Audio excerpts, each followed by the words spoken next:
today, Paul and myself are going to spend some time looking at what consumers and architects are telling us and digging into the details of the floor plans and the elevations that match that. So grab some snacks, grab a coffee, grab a water, and we're going to get rocking and rolling. So Paul, do you want to introduce yourself before we get going? Sure, I'm Paul Hansen. I'm the president of franchising and product development for Epcon Communities. So I'll be talking about how we're either already doing or starting to implement some of the trends that Deanna and her team have identified through their architect survey. Fantastic. And we have lots of good examples for you all, and we are going to jump right into what we're looking at. Oh, look, there's us. We look pretty good, don't we? All right, so we have paired data and design together so that you can start to stay ahead of what is going on in the consumer mindset. As I mentioned, we have 8 things to get through. So the first one is preparing for buyers that expect more. And so when we talk to architects from around the country, what we hear is that they get the same square footage, but consumers are asking them for more and more and more and more to fit into that space. So we can talk about how we do that. One of the ways, the number one way, is home office. The number 2 is fitness space. The number 3 is a flex space. I just want to make it what I want to make it. That's what the consumers are telling us. A back kitchen or a big butler's pantry is number 4. And giving me something that's an accessory dwelling unit or a multi-gen suite, an in-law or nanny suite, some people call it, or some sort of rental space that I can help offset my mortgage. So those are the top 5. And then Paul's got a great example here. Yeah, all of our homes are designed as ranches, and they are programmed, though, to have the capability of a second floor bonus suite. About a third of our buyers pick that, so that leaves us with 2/3 of our sales. We can get really creative on that space that is designed for the staircase. So here's an example of a back kitchen that we've designed on one of them. That's something that's been very popular in high-end custom for quite a long time. We're more production style, but also consider ourselves to be a luxury builder.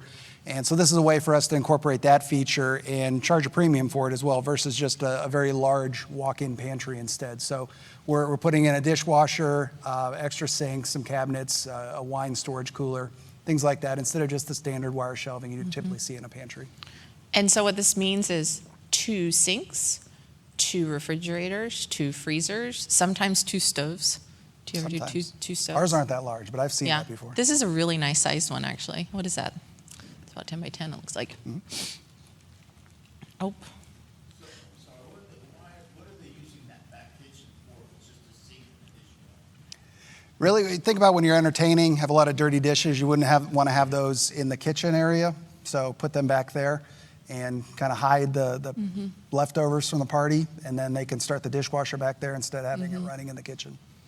And a lot of times it's if they're having, if you're keeping your square footage of your home at a decent space and size, that kitchen becomes where everybody gathers. And so trying to do some of the work in the background while people are entertaining on the front. So the front kitchen becomes a show kitchen, and the back kitchen is really where the work is being done. And then talking about lock-off suites. So around 15% of production architects tell us that they are including a lock-off suite or multi-gen suite or a rental suite in their units around the country. And so when we talk about that 15% are designing it now, that means that within the next 1 to 3 years, depending on what part of the country they're working in, is when a lot of these will hit the market. So we're going to see an uptick of these multi-gen suites that are going to start to show up in new homes. And as I mentioned, about a third of our buyers take this bonus suite option. These are the pictures that you see on the screen.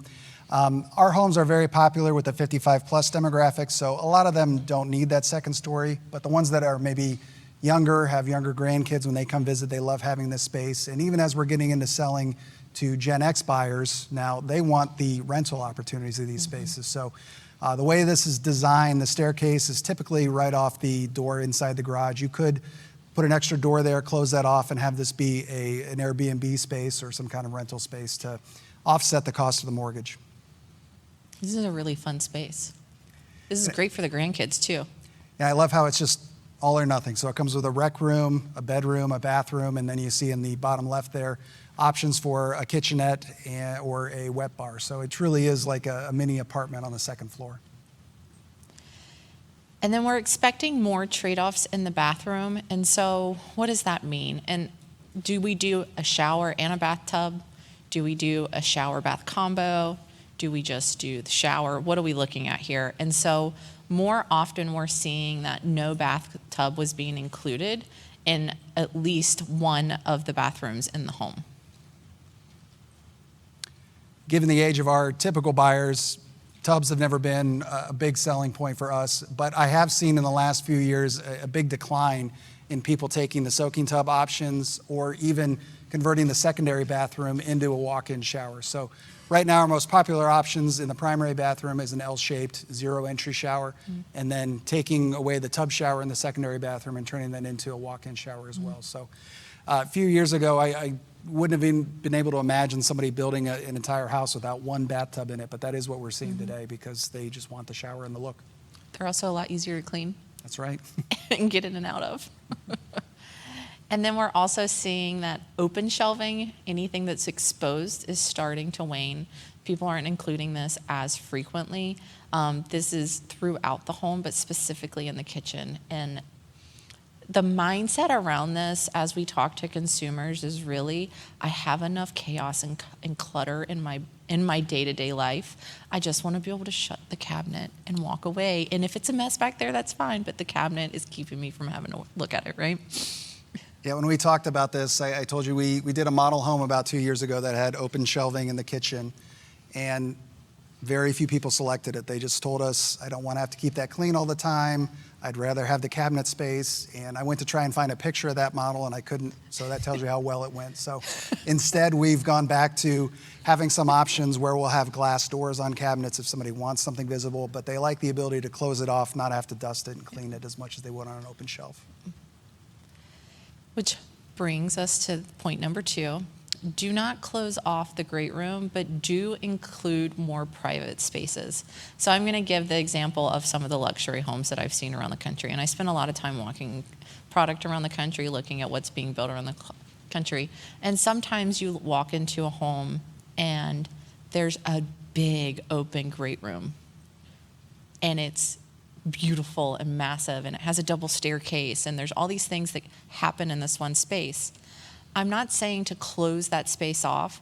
What we're saying is to look at the details of it. Are there places that you can go that might be slightly more private? Can you shrink that down a little bit and maybe provide some of the other spaces that people are going to focus on reading or they're going to take a call from? And they can be connected to those spaces without necessarily being all in one big open great space. And then back to the conversation around clutter, we're seeing a lot more of these spaces start to pop up adjacent to those great rooms. So what's going on in a drop zone? What's going on in a workshop area? The prep kitchen is another great example of this, where all of the things where the action happens, we're trying to find spaces to organize it, to store it, and to keep it out of sight. And then merchandising is a big one. I don't need to tell you guys this. Merchandising is a huge piece of how we bring that flex space to life. So here's a list of some of the spaces that we consider flex spaces within a home that's not a bedroom or a living room or a kitchen. So home office is number 1. So if you're gonna merchandise home office and you only get to merchandise one space, do your home office. Number 2 is the media and game space, and then a children's play space. Some sort of study or homework space for kids are the top 4 there.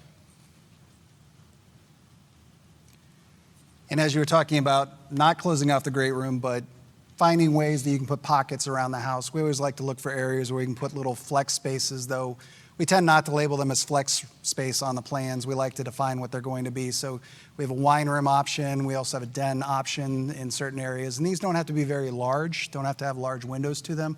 But if you merchandise them well, you can really paint a picture of what they could do for the customer. I like that I would love to choose between wine room and office. I feel like those two are great juxtaposition.